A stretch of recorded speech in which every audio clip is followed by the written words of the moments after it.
अहिल्यानगर जिल्ह्यात कपाशी बियाणांचा काळा बाजार, विक्रेत्यावर गुन्हा दाखल। कपाशी बियाणे विक्रीत गैरप्रकार उघड झाल्यानं कृषी विभागानं त्रिमूर्ती ॲग्रो सर्व्हिसेस पाचेगाव या दुकानावर धाड टाकत अनियमित विक्रीचे पुरावे गोळा केले।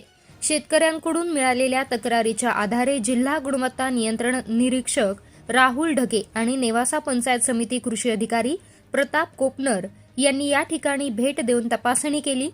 या तपासणी दरम्यान अधिक दराने विक्री होत असल्याचं स्पष्ट झालंय। शेतकऱ्यांनी विक्री संबंधीचा बिल आणि ऑनलाईन व्यवहाराचा पुरावा देखील सादर केला, ज्यामुळे बियाणे दुकानदाराने निर्धारित किमतीपेक्षा अधिक दर आकारल्याचं उघड झालं। तपासणी दरम्यान खरेदी चलनावर कोणत्याही प्रकारचे बियाणे लॉट क्रमांक आढळला नाही, तसेच दुकानात साठा आणि भावफलक अद्ययावत नसल्याचं दिसून आलं।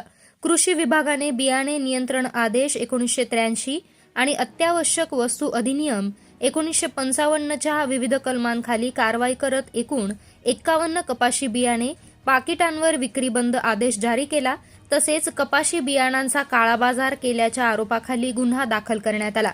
यावेळी तालुका कृषी अधिकारी धनंजय हिरवे, जिल्हा गुणवत्ता नियंत्रण निरीक्षक राहुल ढगे आणि नेवासा पंचायत समिती कृषी अधिकारी प्रताप कोपनर हे उपस्थित होते। शासनाने प्रति पाकिट निश्चित केलेल्या कपाशी बियाणाच्या निर्धारित 901 रुपये किमतीपेक्षा जादा दरानं ₹1400 प्रति पाकिट विक्री दराने विक्री करीत असल्याबाबत सांगितलं।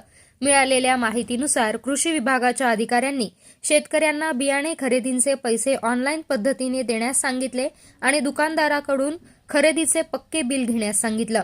यानुसार शेतकऱ्याने एक पाकिट खरेदीचे फोन पेद्वारे ₹1400 संबंधित दुकानदारास दिले आणि बिल मात्र ₹901 देण्यात आलं। तसेच पुनश्च 6 पाकिटे खरेदी केली असता ₹5406 बिल देऊन फोन पेद्वारे पैसे मात्र ₹6300 घेण्यात आले। त्यानुसार कृषी केंद्राची तपासणी करून पंचनामा करण्यात आला।